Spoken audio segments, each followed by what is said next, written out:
Namaskar. I am Junilata Pradhan, Assistant Professor, Some Nursing College, Shiksha Anushandhan University, Bhubaneswar.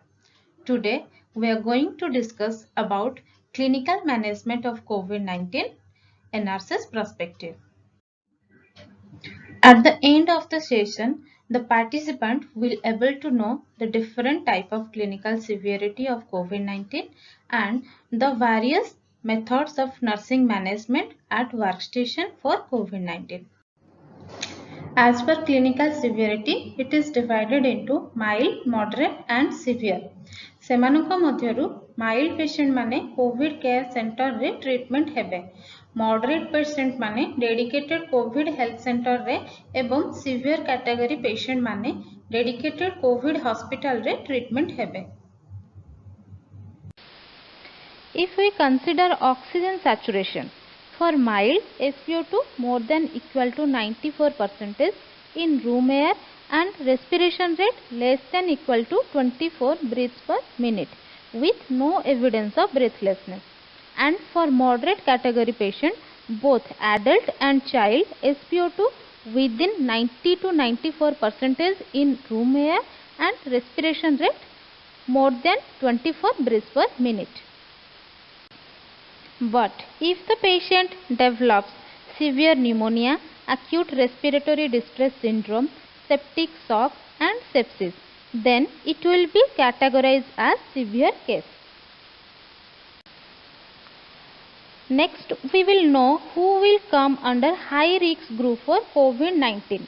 If the patient is more than 60 years and having the underlying condition like diabetes, hypertension, cardiac disease, chronic lungs disease, cerebrovascular accident, chronic kidney disease, immunosuppression and cancer. These conditions are considered as high risk for COVID-19.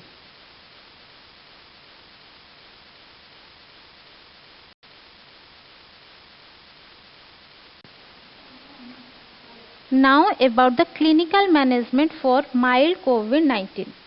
The patient will be provided symptomatic treatment like antipyretic, paracetamol group of medication for fever and pain, antitussive for cough, adequate nutrition and appropriate hydration to be ensured for the patient. Tablet hydroxychloroquine can be given with physician's prescription and under strict medical supervision. Then we will discuss the clinical management for moderate case of COVID-19. All the required treatment option for mild case is to be given. Along with that, patient may require oxygen support. The target SpO2 will be 90 to 96% and in case of COPD, chronic obstructive pulmonary disease, the target SpO2 will be 88 to 92%.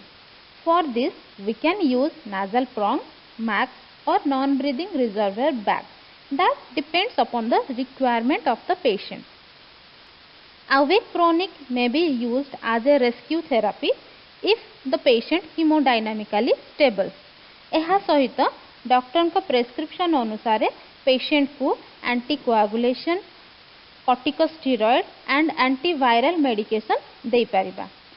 During this situation, we should strict monitor for labored breathing, hemodynamic instability, increased oxygen requirement for the early identification of the complication.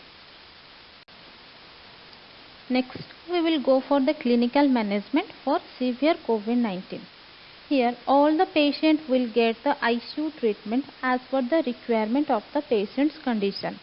Emphasis is to be given for ventilator or respiratory support.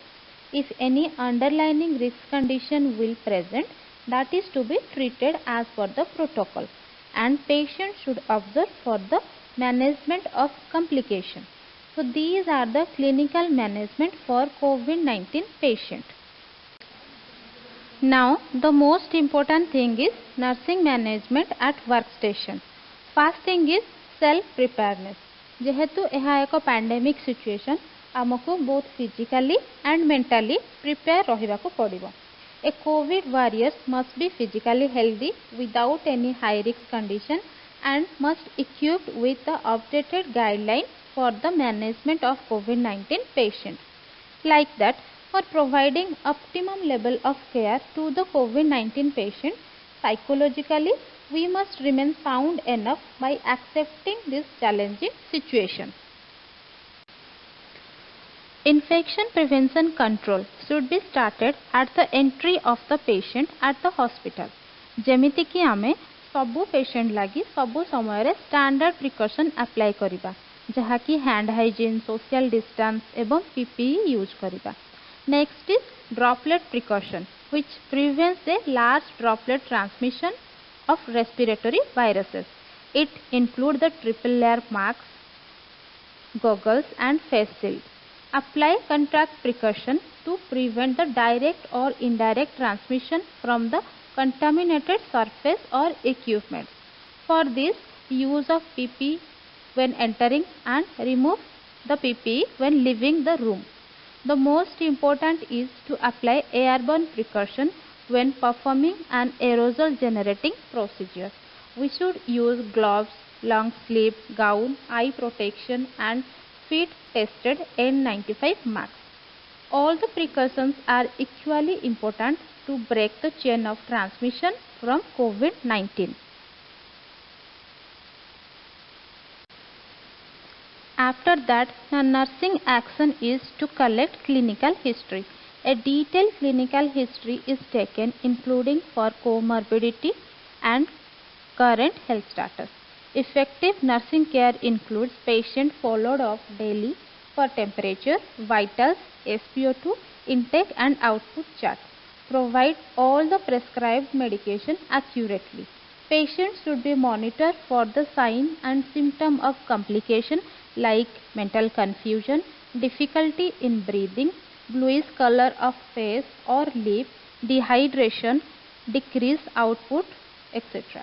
Here, a nurse must be skillful that how to identify the condition of the patient so that she can arrange a safe and prompt referral system to dedicated COVID health center.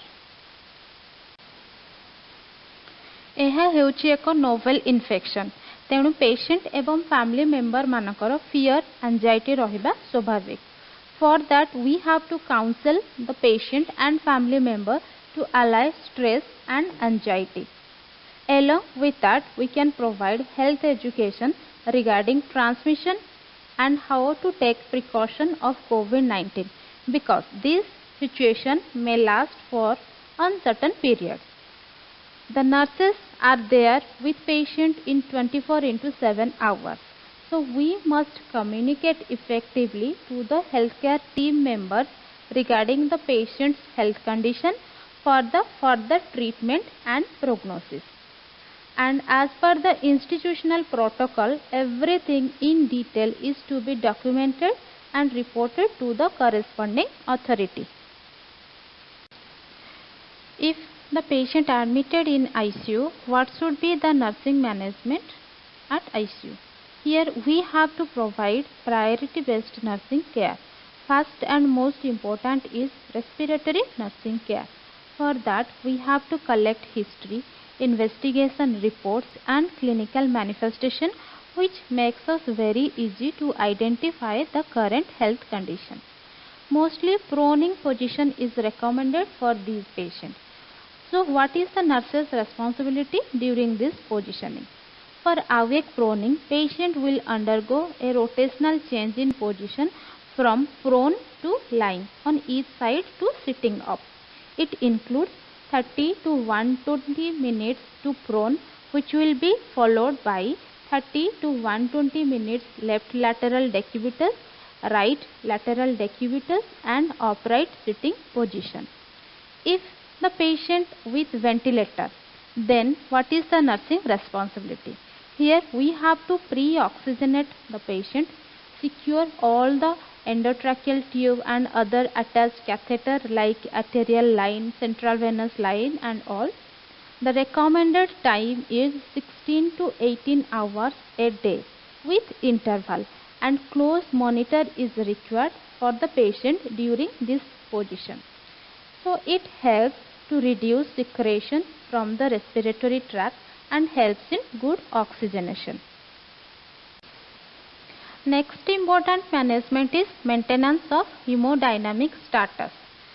We should assess fluid balance by strict recording of intake and output chart, assess the skin temperature, check the sign of decreased cardiac output and edema, ensure the perfusion target and the capillary refill time, that is CRT, that must be less than 3 seconds and that is to be checked in every 30 minutes.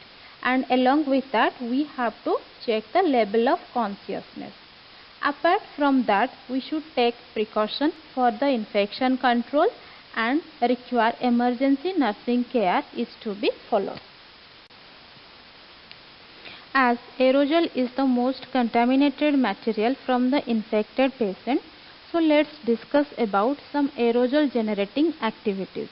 These are brushing, flushing, proning position, endotracheal tube intubation, manual ventilation,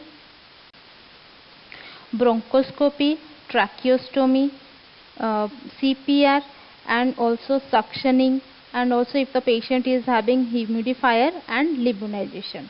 एही सब procedure रे transmission control करिया पई हमकु full PP पिंधिराकु पड़िबो.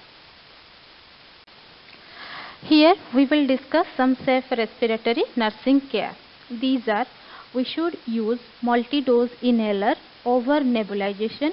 We should use heat moisture exchanger, not the humidifier. Closed suction is to be applied. Avoid normal saline instillation. Avoid suctioning during extubation. Avoid flushing during oral care.